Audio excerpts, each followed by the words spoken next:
1490 Sports Betting Radio. Follow us on Twitter at 1490 SportsBet. Now, back to Q. All right, 5:18. Let's see if we can try this again. Are you there, Mr. Vance? Yes, sir, I am here. Yeah, I mean, it's a good, if they peeled the curtain back and actually listened to me and my frustration when the board and the phone doesn't work, I would probably tell you right now the FCC would probably fire off about 10 or so fines. But that's okay, because I'm passionate about what I do. So, yes, you are, sir. Very passionate. All right, so we got Vance's view. It's a couple minutes behind, but that's okay. We'll have a good segment. All right, so 3 weeks in the books. Can we get into the debacle that was the Philadelphia Eagles last night against the Dallas Cowboys? I can't recall a game where a team just flat out dominated them on the ground like that. I mean, you might go back to the playoff game, 49ers and the Packers, but, Lloyd, last night the Dallas Cowboys were able to run every time, anytime against the Philadelphia Eagles, and the game planning offensively was abysmal by Sirianni. What was your takeaway from last night's game? Yes, Q, a lot of work for the Philadelphia Eagles to do, and it just showed you the gap between these two teams. We kind of thought going into the season, and when we talked in the preview, that on paper Dallas had a lot of talent, but there was a lot of injuries coming into the game for them. But you're right. Up front, they just dominated, and then they just would not take their foot off the Eagles' neck. And the Eagles didn't help themselves. Let's not mince words here. 4 for 12 on third downs, 0 for 2 on fourth downs, 13 penalties for 86 yards. And Sirianni and Gannon really just did not make adjustments during the game. So very ugly performance. It may be one of those where the Eagles should burn the tape, not even look at it, because they got a huge game coming up this week against a very angry Chiefs team. See, now you got me aggravated. So there's no way I'm burning the film on this, because to me, it's a deeper-rooted issue with Nick Sirianni. Graham is out. The run defense got exposed. I'm shoving this down their throat for at least a day or so, because it's not even about missed assignments. Guys were just getting – you played the game. Guys are getting blown off the line of scrimmage. To me, that's just want. And now you got a Kansas City Chiefs team that's lost 2 in a row. They're going to rally around Big Red, back to Philly. I mean, my goodness, can you imagine what they're going to do on Sunday? So if I'm Sirianni, I'm kind of cramming this film down their throat over the next day or so. And, by the way, did you make anything of him wearing that Beat Dallas shirt and then it just grossly backfired? And I know he wants to endear himself to the fans and the Philly faithful, but it was a situation where, look, man, you probably should be game planning and figure out how to stop that group on the other side, because let's face it, receivers are running free all over the place. Ezekiel Elliott looked like he was 2-3 years ago, and they just had no answer for him. So there's a lot for them to change, and you're right, they need to sit down, look, and make some changes, because as good as they looked first week against Atlanta, we've seen after the way Atlanta played the last couple weeks that they're not a very good team, and the Eagles may have had a highly inflated value on themselves. It's an excellent point. You look around the NFC East, Washington gets waxed by Buffalo. Buffalo, I mean, the way they're playing, the way Josh Allen is playing is just remarkable. You get Dallas's big one last night, and then you get another debacle. I mean, my goodness, can the lousy Giants just one time for Eli Manning actually win a game? I mean, you and I have talked about analytics over the years, right? And what the numbers say and what the numbers suggest. Explain to me, when you're struggling offensively, you can't punch it in, but you get in the red zone 100 times during a game. You've got a 4th and 4 from your opposition 39. You're trailing in the game by 1. You realize you can move the ball a little bit. You're not punching it in, and they elect to punt the football. That's number one. And then, again, the play calling by Jason Garrett. There is absolutely no creativity with this offense. And I don't want to hear anymore, well, Daniel Jones has all these weapons. Well, they're not even contributing as we speak. So talk to me a little bit about just the conservativeness by the New York Giants, because we saw Thursday night last week when they lost to Washington. They got that interception, and they ran 3 to settle for the field goal. And then the lack of creativity. Is that more on Jason Garrett, or do you think that's just The scheme is there, but they're not executing. Yeah, Q, that's on Jason Garrett, Joe Judge, and Gettleman, because this group, to me, they did not take advantage of a lot of good situations in this game. We talked about how bad the Falcons are, and you talked about the key play. I couldn't believe where they played that football because it was right there for them taking, and you know, it was just bad situation after bad situation for them. That just not aggressive enough. Over and over when Garrett was with Dallas, they talked about how he kind of was just way too conservative. And there are weapons on that Giants team, and they need to take advantage of it. We know the offensive line is not the best out there, but why not use Saquon's space a little bit more? The receivers could do a better job as well. They had a lot of drops in this game, but it was a low-scoring affair, and it was their opportunity to kind of solve it and take it away and finally get that first victory of the season. But now they're 0-3, and you know, there's a long road ahead for them because they're playing New Orleans. Down in New Orleans, there's going to be a lot of motion in the building. Yeah, they can get their doors blown off on that one. And, you know, I think the Eagles and the Giants are both staring down the barrel of a 1-6 start. I want to ask you one more on the Giants before we move on. Is it when you have Mara, again, you know, get booed like that, and if the Giants were winning at halftime, he's still going to get booed. Gettleman, to me, has to go no matter what. But then you look at Jason Garrett, you look at the play calling. You know, if you fired him, you could just elevate Freddie Kitchens. Is that a knee-jerk reaction to fire? You know, when you because he went out and apparently he knocked over trash cans again and said, "I have no comment. I'm tired of the losing." Blah blah blah. So, what do you do? Like, to me, I look at this franchise right now. They're broken. They're broken from top to bottom. You got to get rid of the GM. They should have did it when they fired Shermer. They didn't.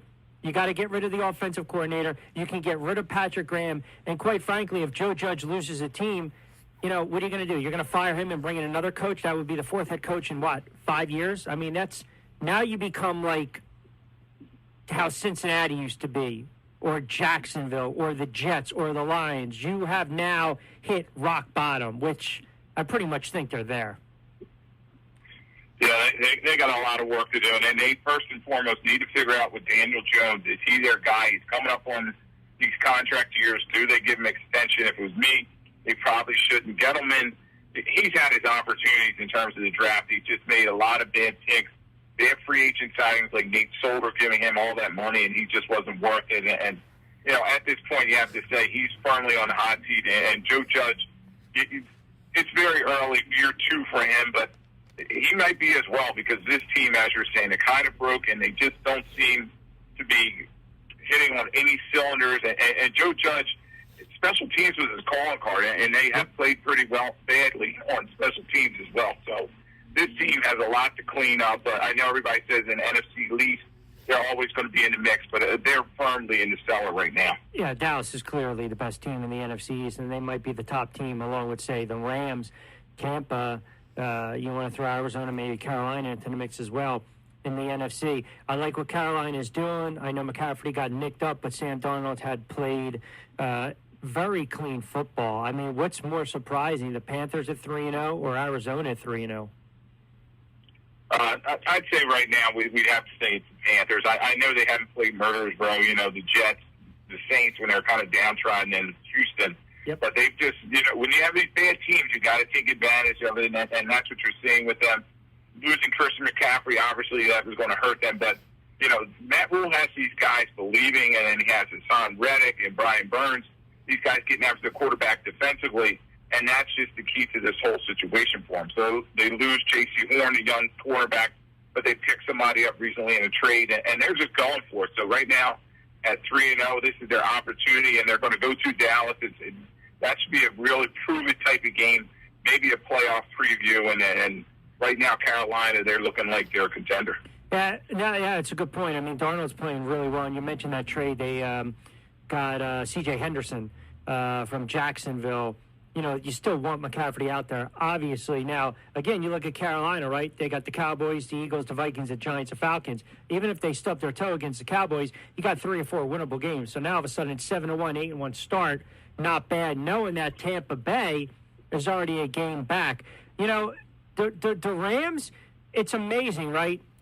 you make the move for Stafford because you want Stafford was what the Rams wanted in Goff, right? And now it's almost like watching the greatest show on turf again. I mean, every time you turn around, they put up a ton of points. They have ridiculous. I mean, and Aikman kept waxing poetic about it, and I agree. You know, Deshaun Jackson still has the Jets. Cooper Kupp, Jefferson, Woods, they're very good route runners. You know, they can run the ball. They can get 75, 80 tough yards on the ground running back by committee. And then you have a quarterback that right now is playing the best football of his career in Matthew Stafford. So that's a recipe for a ton of success. And that's what the Rams are doing right now. They're 3-0. I think top to bottom, they're the best team in the NFC. Yeah, I don't do my rankings anymore, but if I did, they would be the number one team right now. And as long as their tackles, Whitworth and Halverstein, their older linemen, hold up, that team can be just tremendous. And Stafford's getting the ball out of his hands, and he's spreading the ball around, like you're saying, to all these weapons, 6+ different receivers each week. And this week it was D. Jackson's turn. He hits that 75-yard touchdown looking like his old self. That was the 10th time that he's done that in his career, tied for third all-time in terms of those long touchdowns. So he's a guy, you know, when he's happy, everything's going to go through him. And then Sony Michel was able to come in there and spell Henderson, who was hurt. So they had that. And then Cooper Kupp, you talked about 9 catches, 96 yards, just work in the middle, 2 touchdowns as well. But Stafford's looking like the orchestrator, and he's looking like that guy so many years ago coming out of Georgia that was the number 1 overall pick. Yeah, if you look at his projections, well over 5,000 yards and close to 50 touchdowns. So he's played really well. I definitely took a flyer on him for NFL MVP, Darnold comeback player of the year as well. Prescott has looked really well. How about the mess that is Chicago Bears? I mean, you know, now you got a situation where it might be quarterback by committee. I felt so bad for Justin Fields. That kid had nowhere to run or hide, and that's just... This is one of the reasons that I thought the Bears were going to be a 2 or 3 win team, okay? That's one of the reasons, because they were going to throw this kid to the wolves. You know I'm not a fan of that head coach or that GM whatsoever. They have 0 playmakers. I mean, I think the Lions might be a 3-point favorite, or they might be 3-point favorite against the Lions. I'll double-check. But they've got the Raiders, the Packers, the Bucks, the 49ers, the Steelers, and the Ravens coming up. I mean, it's going to get ugly in Chicago fast. Yeah, and you know, Matt Nagy, the head coach, and Ryan Pace, the general manager, they're 2 guys that they're hanging on by a thread. They probably should have left when Mitch Trubisky left the team this offseason. And you're right, they didn't do Justin Fields any help in terms of the draft, fixing that offensive line. It's just a mess. They got Jason Peters, who's struggling at 39 years old at the left tackle position. Myles Garrett just ate his lunch. He had 4.5 sacks in this game, 9 sacks overall by Cleveland, and you know, Fields was just harassed and hit over and over again. And you don't want a young quarterback losing his confidence. So he has a little bit of a hand injury. Maybe they sit him and give Nick Foles an opportunity, because Andy Dalton wasn't the answer either. This could be a winnable game against Detroit, but you're right. They have a lot of problems in Chicago. Speaking of the Lions, they're playing hard under Campbell. You can't say they're not. That's a devastating loss, but I guess if you're a Lions fan, you kind of just chuckle. You figure, you know, it had to be like this. But a couple things that stood out. Inexplicable to give up a 4th and forever. And then what did you make of the play clock? I know when you're a home team and the play clock runs down, you get that courtesy second, but I think the Lions got screwed in this one, and I think it should have been delay of game penalty on the Ravens, which ultimately would have been a 10-second runoff. Yeah, Q, and one of my loyal emailers brought that up to me, and he's correct, because you know what, they messed that up and they gave them the opportunities. You feel bad. That's the Lions being the Lions, and the Ravens probably didn't deserve to win this game. You know, 1 of 10 on 3rd downs, and then as we were saying, Lamar was not playing the best in this game. He looked tentative in the pocket, looking to run a little bit quick, and that defense was doing a great job against them. Unfortunately, that 4th and 19 play set everything up. And then the kick for the ages by Tucker, the 66-yarder to win the game. So Baltimore's just glad to get out of there with a win. And you know, they're going to have to contend with Cleveland and even Cincinnati for the top of that AFC North. You know, I don't mind losing games, but I can tell you this. watching the Giants over the years, whether it was Elliott, whether it was the Carolina kicker, whether it was Washington, whether it was Atlanta. I mean, losing on field goal is just gut-wrenching because there's nothing you can do. If you're a Lions fan, you say to yourself, what the heck? We got screwed on that one. The NFL comes out, they say, yeah, we missed it. But at this point, it really doesn't matter. 5:33, couple minutes, Lloyd Vance, Vance's View. All right, so, your level of concern right now with Kansas City, because now you're starting to see some careless football by Patrick Mahomes forcing the issue. It reminds me of Golden State in the NBA years ago. They were so good, they can be sloppy at times and overcome it. A little different in football, not a ton of margin of error. Or do you put that game more on what the Chargers were able to do and also be aggressive late as opposed to what Kansas City wasn't able to do? Would you be concerned right now with the Chiefs? Yeah, I would. Because, Andy Reid had that episode, and he's supposed to be coming back with the team, and hopefully he can rally around him. But Patrick Mahomes has a lot of Brett Favre in him. When the score was 24-24, it's third down, and he just was forcing that ball down the field to Kelsey. They had him bracketed. He kind of threw it up there, and he threw the game away, quite frankly. Was not his best effort, and they really need Clyde Edwards-Helaire to step it up. They don't have much of a running game to help him out. And then when you take Kelsey and Tyreek Hill away from him, there's just not a lot of options. So, we'll see. They're going to come into Philadelphia very angry because I know Mahomes wants to wipe that taste from his mouth, and that was a bad loss for them. And right now you have to say they're middle of the pack team. So I know they have all the weapons and the pedigree from the Super Bowls, but they have to step it up right now. Yeah, how about the Chargers, right? The Chargers decided we're going to go for a late. And this is the one thing about the Chargers. Justin Herbert was unbelievable. 4 touchdowns. I'm a little concerned with the offensive line. He was sacked 6 times. They got to do a better job protecting him. But I love the aggressiveness.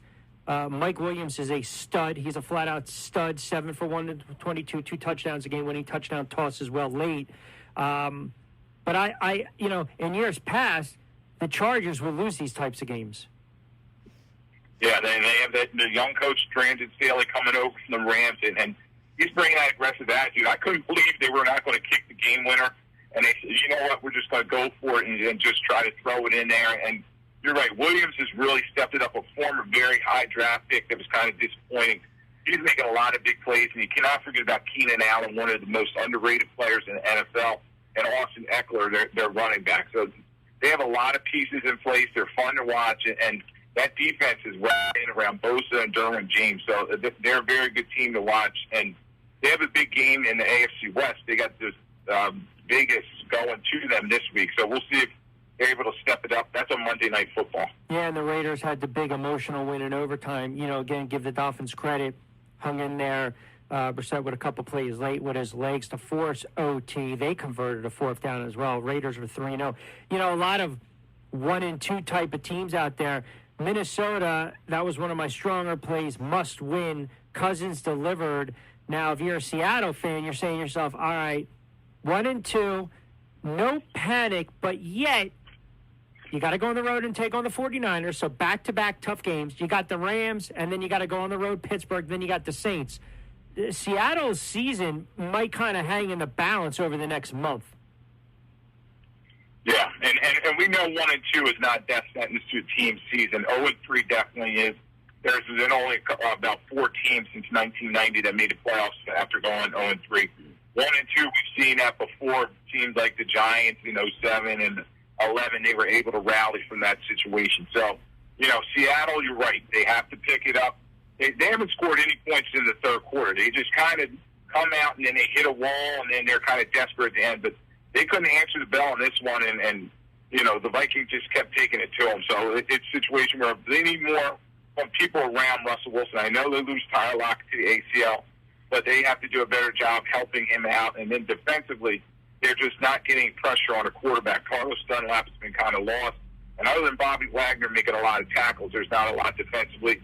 And you have to wonder where Jamal Adams is. You got that big contract, but he's not living up to it. Nah, that's a great point. Let's look at some of these games already week 4. And again, we got to remind everyone, 17-game season this year in the NFL. So A couple games that stand out to me that I think are interesting. I mean, these lines are utterly ridiculous. A couple of these lines are double digits already. Panthers and the Cowboys. Dallas coming off the big win. Carolina with an extra day. No Christian McCaffrey. They could have used him against that Dallas run defense. But the Cowboys have run the ball so effectively.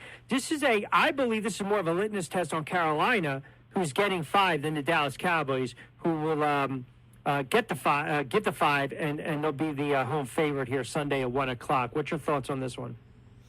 Yeah, Q, this is going to be a good game to watch, and it's going to be can Sam Darnold step it up. He's looked pretty good. He's looking like the guy that wasn't with the Jets, but, this is opportunity going against the Dallas defense that's really improving under Dan Quinn. Micah Parsons and the rest of those guys can really get after you, and then Diggs is playing some very good corner like we saw last night. So I expect a very close game, but Dallas seems to be turning the corner, and Dak is very efficient offensively. So they're going to have to get some heat on him with Burns and Hassan Reddick and the rest of those guys. But I expect Dallas to win, and I'll say they win by 6 to barely cover that number. Interesting. That might be a tease play from me. I would most likely do it with the Rams laying 5 against Arizona. That should be, I would assume, let me just double check. I would assume that would be the national window on Fox. 3-0 Arizona, 3-0 Rams. Another good test for Kyler Murray. We saw this last year, right? I think Arizona was 4-0, 5-1. I love the over on this one, 54.5. Rams are laying 5. We know about that defense. Murray has just lit it up. I mean, this kid's got over 1,000 yards and 7 touchdowns already. So you got to not only contain him throwing, but you also have to make sure he's not scrambling and running around and making some big plays. Arizona's scoring about 32. The Rams are scoring a ton of points as well. So this might be I might sit back and relax and just enjoy this game. Yeah, this should be a very good game. I'd probably suggest going to over. You got to watch the Rams defensively. That's going to be a huge matchup. Aaron Donald against Rodney Hudson, a very good center for the Cardinals. So I want to see that matchup. And then Ramsey and the rest of that secondary for the Rams against the Cardinals, many weapons. So he's spreading the ball around to Christian Kirk and a bunch of other guys. It's going to be fun to see what happens here. But I think the Rams are going to continue just moving on because they've just been playing tremendous this year. All right, Steelers travel to Green Bay. That's a huge win by the Packers on Sunday night. Green Bay is laying 6.5. In my gut, I felt this was it for Pittsburgh. The run, Tomlin, Big Ben. They've looked bad, man, the last couple of weeks. I mean, they really have. You got a struggling quarterback with a QBR of 35.5, and the head coach is basically saying you're not going to push the panic button. Well, I got news for you. Your next 4 games, Green Bay, Broncos, Seattle, Browns, their season might be done. I mean, because the AFC North is a tough division, but they don't have the firepower. I don't think they have the physicality or the firepower to match up with Cleveland, Baltimore, or Cincinnati. So at 1-2, I'm not hitting the panic button, but my finger's on the button if you're a Steelers fan. The Q, I am. I'm hitting the panic button, and they should have did something this offseason. Kevin Colbert, the general manager, as well as the Rooney family, they should have took a long, hard look at Ben Roethlisberger and saw he's done. He reminds me of Peyton Manning in 2015 when he could not throw the ball that far down the field, and you just saw it in the game. There was a key play. He goes for a check down on 4th and 10, and they were behind. He got sacked 4 times.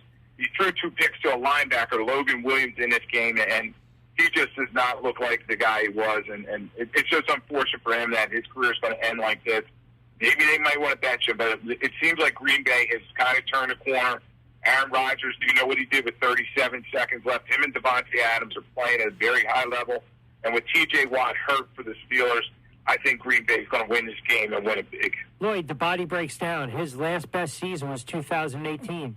He missed 14 games 2019, was nicked up all last year, still played in 15, right? The body starts to break down, and it's kind of like the Giants with Eli.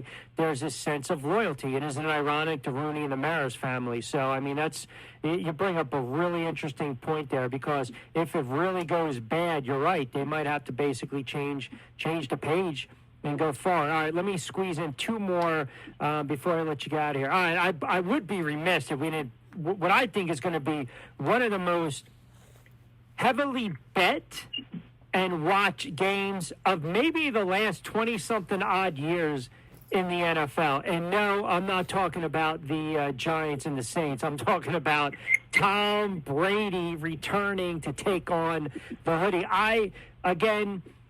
You get an opportunity sometimes where, as a fan, you just want to appreciate the moment, right? So Tampa's coming in. They're actually laying 6.5. And to me, Brady will say all the right things, right? But there is this fire burning in this man to come into Foxborough and basically light them up, man. You just get the sense that he just wants to 35 of 40, 388, 5 touchdowns. Yeah, and he always says, I'm not going to tell you what I think, but Tom Brady is coming there, and he wants revenge on Belichick. He thought that Belichick kind of did not believe in him at the end of his career, and obviously went out and proved him wrong winning the Super Bowl, but this is an opportunity to really go up there in New England and stick it to the organization, and he'll get the big ovation when he shows up, but then he's going to be all business. Let's not forget they're coming off that 34-24 loss to the Rams, so he's going to be kind of angry in that regard, and let's face it, Mac Jones at this point, he's just learning. He's just a young quarterback, and he's going to make mistakes. And the way Levante David and his Bucs defense is playing, they're going to capitalize on it. So, it's going to be good to see Tom back there in New England. But I think you're right. I think he goes in there, and I think he puts up a big number against his old team. Who got game balls for Week 3? Yeah, game ball, I had to give it to Justin Tucker. 4 or 5. He hit 2 50-yarders. And then the 66-yard to break the NFL record and to give the Ravens a win. So he got the game ball. And Lackeys? The Lackeys, I went with the rookie quarterbacks. He's talking about Mac Jones. Combined as a group, Fields, Jones, Zach Wilson, and Lawrence. 0-4, 7 interceptions. They were outscored 111 to 38. And these young guys got a lot to learn. The NFL is not that easy. Do you realize right now the Jets are the favorite to land number 1? The Giants could have 2 top 7 picks. And Tyler, my producer, brought this up too. You have the Philadelphia Eagles could potentially have 3 in the top 20. Yeah, there's going to be a lot of new blood coming in this Northeast area. And, the way Wentz is playing, they will have a high pick coming out of Indy. My God, I'm watching last night. I would trade Jason Garrett for Kellen Moore, the offensive coordinator of the Cowboys. I'll give him back Jason Garrett and Evan Ingram and Joe Judge. All right. Hey, may all your bets be prosperous. Enjoy the games, pal. Great insight. I always appreciate it. All right, Q. Thanks for having me on. All right, my guy, Lloyd Vance. Good stuff. Quick timeout.